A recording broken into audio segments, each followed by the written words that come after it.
Tu t'es toujours senti différent, en décalage avec ton entourage. Puis tu as découvert que tu étais haut potentiel, hypersensible, atypique. Si tu t'es reconnu, ce podcast parle de toi et de tes rayures qui te sont personnelles.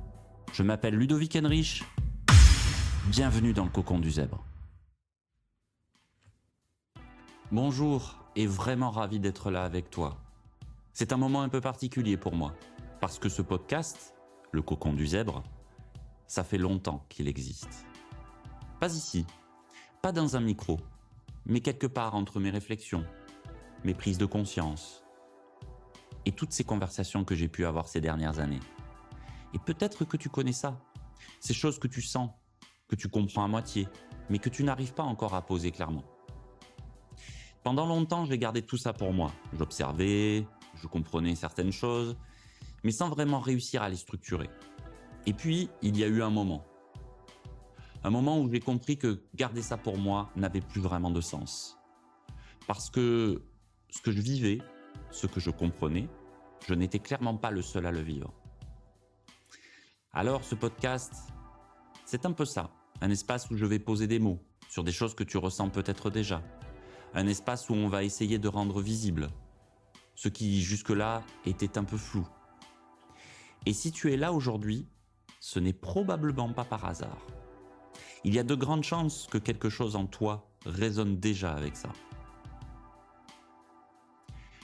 Avant d'aller plus loin, j'ai envie de prendre quelques secondes pour dire merci. Merci à ma sœur qui a créé les génériques que tu entends au début et à la fin de ce podcast. Ça peut paraître anodin comme ça, un générique, quelques secondes de musique, mais pour moi ça ne l'est pas. Parce que derrière il y a du temps, il y a de l'attention, il y a une intention.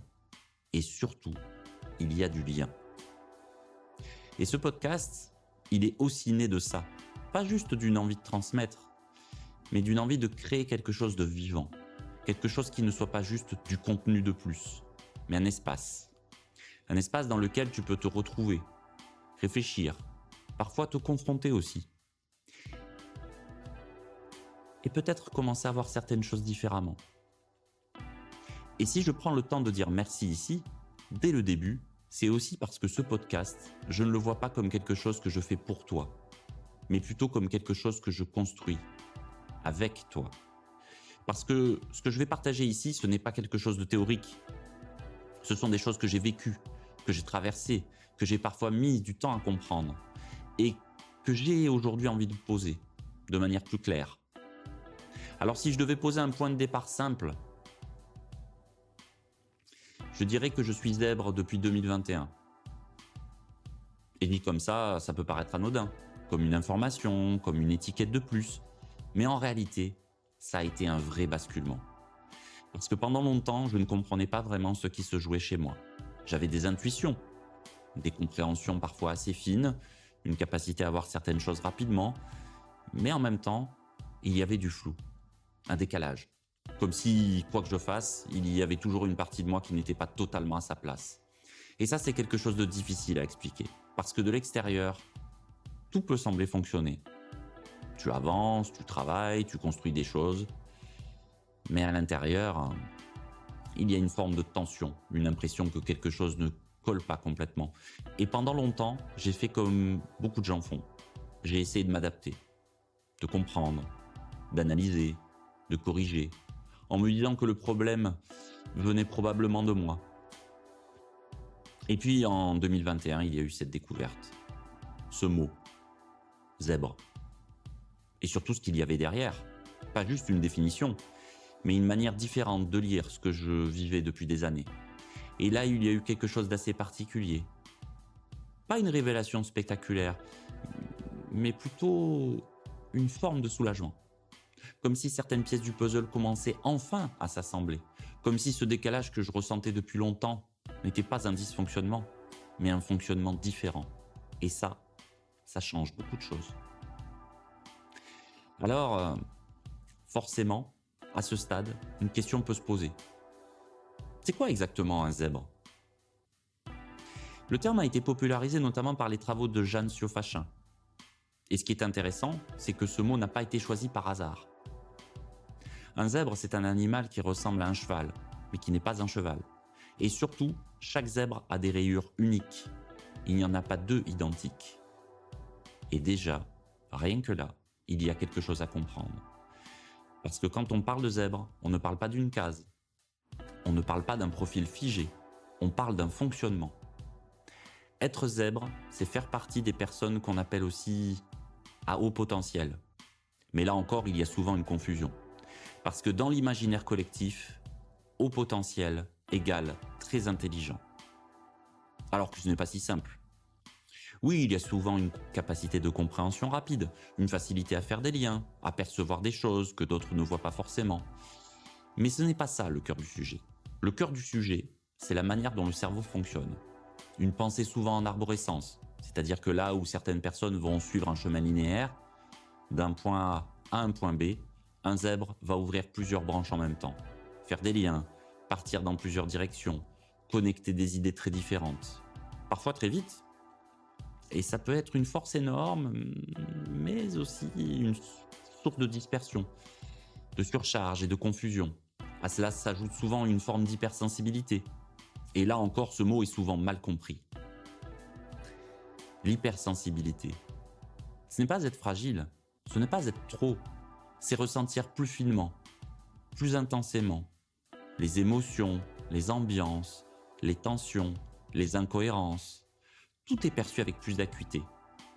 Et quand tu combines les deux, une pensée très active et une sensibilité très fine, ça crée un fonctionnement très riche, mais pas toujours simple à suivre. Parce que sans grille de lecture, tout ça peut donner l'impression de trop penser, trop ressentir, de ne pas rentrer dans les cases, de ne jamais être complètement aligné. Et c'est souvent là que la confusion commence. Parce que quand tu ne comprends pas ton fonctionnement, tu essaies de te corriger, de t'adapter, de devenir comme il faut.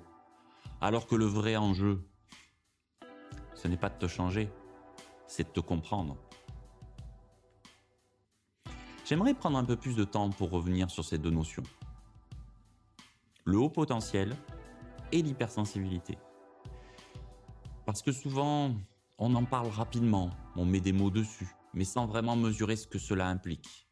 Le haut potentiel, ce n'est pas juste une capacité à comprendre vite, c'est aussi une difficulté à s'arrêter de penser.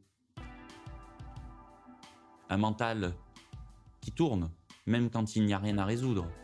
Des questions qui s'enchaînent, des scénarios qui se créent, des liens qui se font parfois en permanence. Et ça peut donner l'impression d'être toujours en train de réfléchir, même dans les moments où tu aimerais simplement être tranquille. Et en parallèle, il y a cette hypersensibilité qui fait que tu ne vis pas les choses à moitié.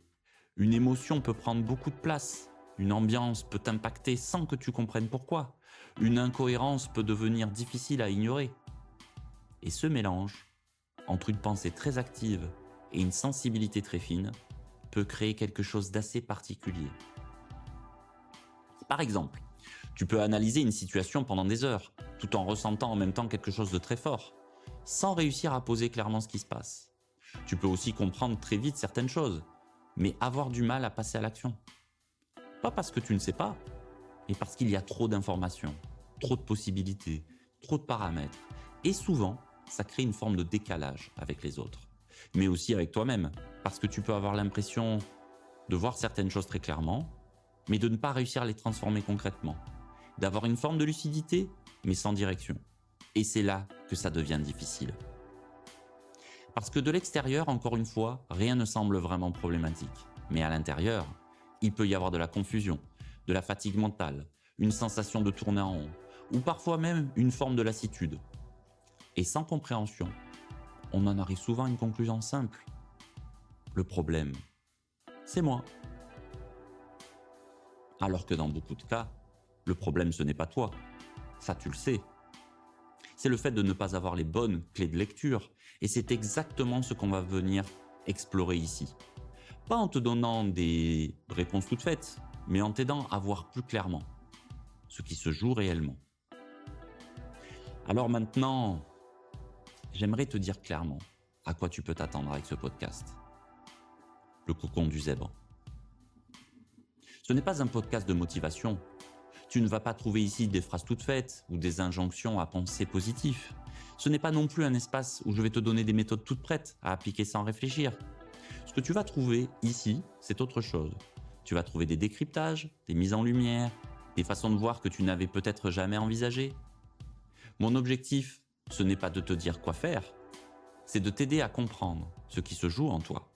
Parce que très souvent, le problème, ce n'est pas un manque de solution, c'est un manque de clarté. Et quand la clarté revient, les décisions deviennent plus simples, les actions deviennent plus justes, et surtout, tu t'arrêtes de tourner en rond. Dans ce podcast, je vais aborder les sujets comme le décalage, la confusion, la difficulté à choisir, la sensation de ne pas être à sa place, ou encore cette impression de voir beaucoup de choses sans réussir à avancer. Et parfois, ce que je vais dire pourra être un peu inconfortable. Parce que voir plus clair, ce n'est pas toujours agréable. Mais c'est souvent nécessaire. Ce podcast s'adresse à toi si tu te reconnais dans ce fonctionnement, si tu sens qu'il y a quelque chose de plus en toi, mais que tu n'arrives pas encore à le structurer. Et surtout, si tu es prêt à arrêter de te raconter certaines histoires. Et à l'inverse, si tu cherches quelque chose de rapide, de simple, de linéaire, tu risques d'être un peu bousculé ici. Mais si tu restes, il y a de grandes chances que tu commences à voir certaines choses très différemment. Et parfois, ça suffit à changer beaucoup plus qu'on ne l'imagine. Voilà, tu sais maintenant un peu mieux dans quel espace tu viens d'entrer. Et peut-être que certaines choses ont déjà résonné pour toi. Peut-être que tu as mis des mots sur des ressentis que tu avais depuis longtemps. Ou peut-être simplement que tu sens que quelque chose ici est différent. Ce podcast, tu peux l'écouter de différentes manières. En fond, entre deux moments, ou vraiment en prenant le temps, en laissant les choses se déposer. Il n'y a rien à réussir ici, juste à comprendre. Et parfois, une seule prise de conscience peut suffire à faire bouger beaucoup de choses. Si tu es encore là, alors je pense que tu es exactement au bon endroit. Dans le cocon du zèbre. On commence. Bienvenue